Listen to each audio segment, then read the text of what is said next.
वंदे पुरुषोत्तमम। आइए एक रूपक के अंदर से हम अपने जीवन चलने का पथ ढूंढ लेते हैं।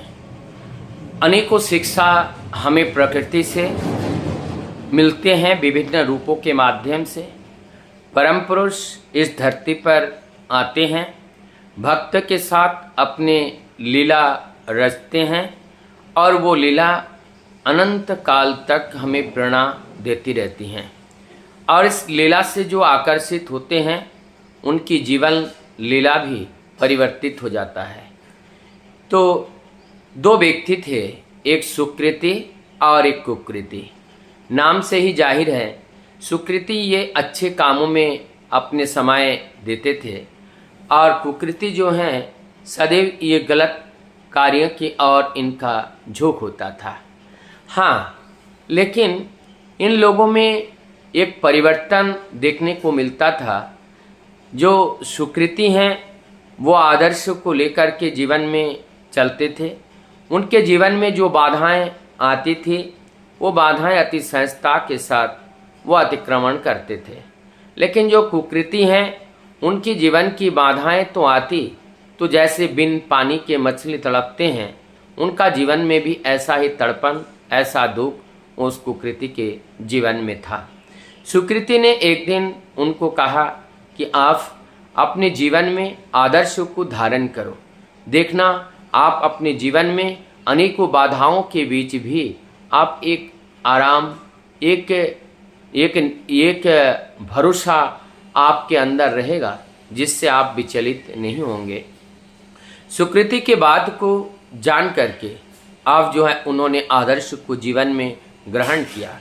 आदर्श के ग्रहण करने के बाद अब उन्हें कोई कार्य करते हैं तो अनुताप होते हैं। अब उनसे इस अनुताप के बारे में एक जलन होती है और उस जलन के बारे में जब समझा गया, जब उसमें पूछा गया, तो वो कहते हैं जो गलत कार्य करने में मुझे पहले आनंद आता था, आज वही गलत कार्य करने में मुझे गुस्सा आता है और उस गलत कार्य के प्रति हमारा एक घृणा सा उत्पन्न हो गया। तो ये जो ताप हमारे अंदर उत्पन्न होते हैं, जो गलत कार्य के प्रति जो घृणा के रूप में, विद्वेष के रूप में, जो एक संयोग रहित हो करके इसके साथ गलत कार्य के साथ संयोग करने के लिए मन अब नहीं बनता है, वो यानी कि प्रतिकूलताओं के विरुद्ध में एक अग्नि उत्पन्न हो जाता है। ठाकुर जी कहते हैं ये जो प्रतिकूलताओं को नाश करने के लिए जो अग्नि आपके हृदय के अंदर जल उठा, ये अग्नि आपके वो जो गलत कार्य करने की जो इच्छाएं हैं उसको जला के राख कर देगा। तब आपका जीवन सुंदर और सरल हो जाएगा।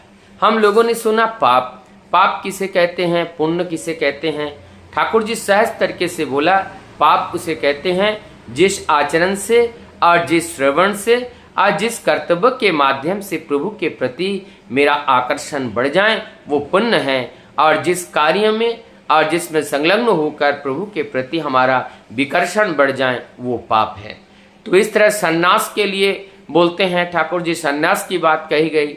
सन्यास का अर्थ होते हैं संपूर्ण रूप से अपने को समर्पित करना। जब हम सत्य के प्रति अपने को संपूर्ण रूप से समर्पित कर देते हैं, मन और किसी और के साथ संलग्न नहीं होते हैं, इसी को ही एकमात्र सन्यास कहते हैं।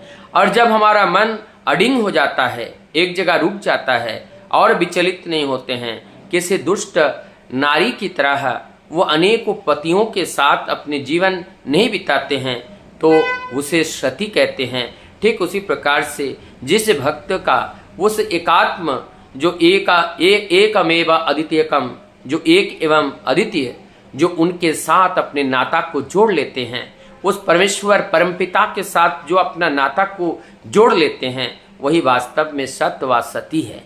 तो ऐसी अनेकों बात परम दयाल श्री ठाकुर जी हम लोगों के लिए दिशा निर्देश दिए हैं, कैसे हम सत्य के साथ जुड़ करके हम अपने जीवन में प्रतिकूलताओं के विरुद्ध में एक अग्नि का उत्पन्न करें। वो अग्नि उस प्रतिकूलताओं को नाश करके हमारे जीवन का जो लक्ष्य है सत्य की राह पर जाना और उस परम सत्य का अनुसंधान करना, जो हमारे जीवन को चला रहा है, जो इस जगत को चला रहा है, उस रहस्यमय शक्ति का संधान पाने के लिए हम अपने देह से उस प्रभु के पथ पर प्रभु के निर्देश को पालन करते हुए चलेंगे।